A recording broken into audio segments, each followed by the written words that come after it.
Hello साथियों, नमस्कार। आपने देखना शुरू कर दिया आपका अपना YouTube channel DS Mishra official और आपके अपने चैनल पर एक नए वीडियो के साथ आपका पुनः हार्दिक स्वागत है। और अभी का जो यह लेटेस्ट वीडियो आपके लिए होगा वह संबंधित होगा कि बिहार सरकार शिक्षा विभाग ने एक अहम फैसला लिया है।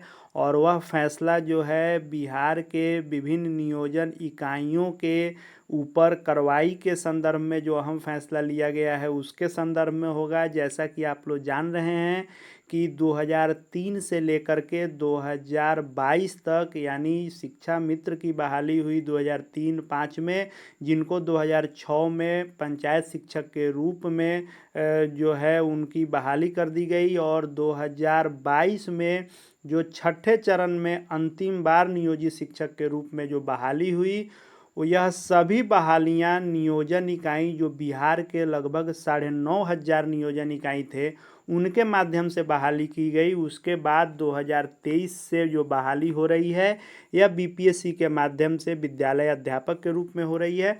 तो जो यह बहाली हुई, लगभग 4 लाख नियोजित शिक्षकों की जो बहाली हुई, तो यह बहाली नियोजन इकाई के माध्यम से की गई। तो किन नियोजन इकाइयों पर कार्रवाई का फैसला शिक्षा विभाग के द्वारा लिया गया है और क्यों लिया गया है और उसका क्या असर होगा और उसका नियोजित शिक्षकों के ऊपर क्या असर होगा, इन्हीं सब बिंदुओं पर हम लोग विस्तार से आज के इस वीडियो में विशेष चर्चा करने वाले हैं। तो वीडियो महत्वपूर्ण है, वीडियो में अंत तक बने रहेंगे।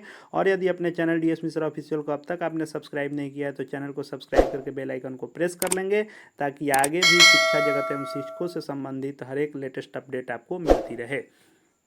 तो देखिए, जिन नियोजन इकाइयों के माध्यम से बहाली की गई थी, तो कई बार जो है आपसे डॉक्यूमेंट मांगे गए थे कि जिस डॉक्यूमेंट पर आपकी बहाली हुई थी, कई बार फोल्डर फाइलों में जमा कराया गया। और यह जमा क्यों कराया गया कि जब एक केस के मामले में हाई कोर्ट में यह बात हुई कि बहुत सारे शिक्षकों की फर्जी बहाली हुई है, जो शिक्षा के अधिकार कानून का उल्लंघन करता है और बच्चों के भविष्य के साथ खिलवाड़ है, उस पर माननीय उच्च न्यायालय पटना ने 2015 में यह निर्णय लिया था कि अब निगरानी के द्वारा और निगरानी के माध्यम से जांच कराई जाएगी सभी नियोजित शिक्षकों की।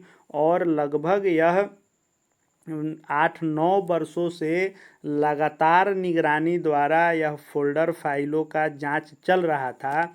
लेकिन अभी भी बहुत सारे ऐसे नियोजन इकाइयों के द्वारा शिक्षकों का फोल्डर फाइल नहीं सबमिट किया गया, जिससे पुनः एक व्यक्ति के केस के मामले में कि उन्होंने मांग दिया था कोर्ट के माध्यम से, उन्होंने और आरटीआई भी करके मांगा था कि कितने लोग फर्जी बहाल हैं, इसकी सूचना शिक्षा विभाग दे।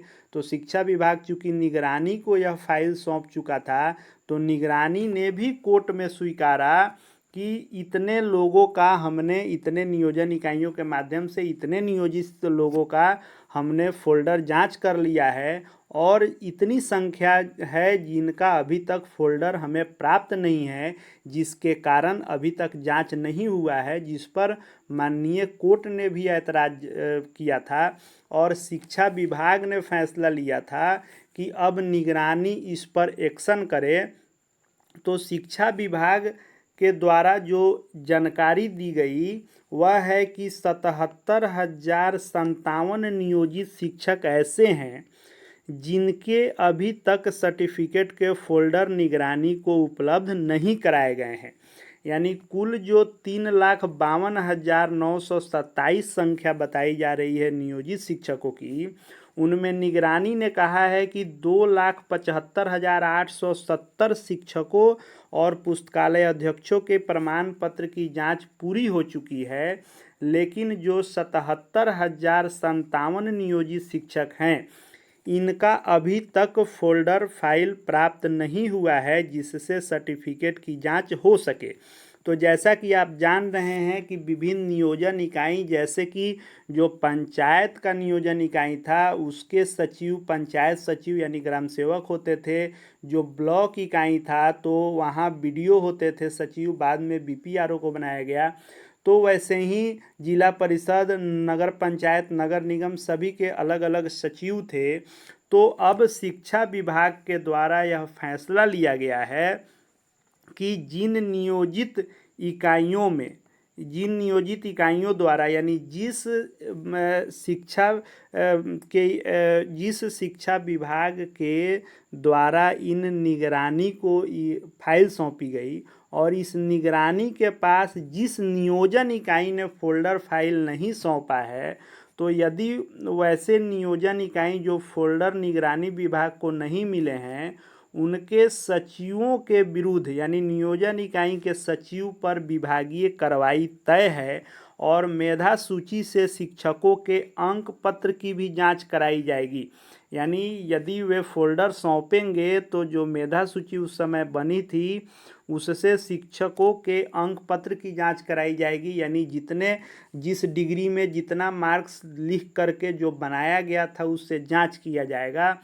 तो निश्चित रूप से जब नियोजन इकाई पर कार्रवाई की जो है सुई लटकेगी, तो निश्चित रूप से यह 77,057 शिक्षक जो हैं जिनके फोल्डर फाइल अभी तक निगरानी को नहीं सौंपे गए हैं, इनमें से बहुतेरे शिक्षकों के ऊपर भी कार्रवाई एक्शन की तलवार लटकेगी। उनको भी प्रूफ करना पड़ेगा कि हम सही हैं, हमारा कागजात सही है, कहीं ना कहीं नियोजन इकाई की कमी हो या निगरानी के पास उचित माध्यम से पहुंच नहीं पाया हो। बहुत बार ऑनलाइन अपलोड भी कराया गया है। कुछ लोग हो सकते हैं कि इसमें पकड़े भी जाएंगे, इससे भी इनकार नहीं किया जा सकता है, लेकिन यह दावा नहीं किया जा सकता है कि 77,057 जिनके फोल्डर फाइल नहीं मिले हैं यह सब फर्जी ही बहाली होगी। इसमें कई सारे लोग सही भी होंगे जिनके नियोजन इकाई के जो है गड़बड़ी के कारण और उनके असफलता के कारण अभी तक फोल्डर फाइल निगरानी को नहीं सौंपे गए हैं। हाँ, कुछ एक इसमें फर्जी भी हो सकते हैं। वह जब जांच होगा शिक्षा विभाग के द्वारा, निगरानी के द्वारा, तब यह बात सामने आएगी कि क्या सच्चाई है।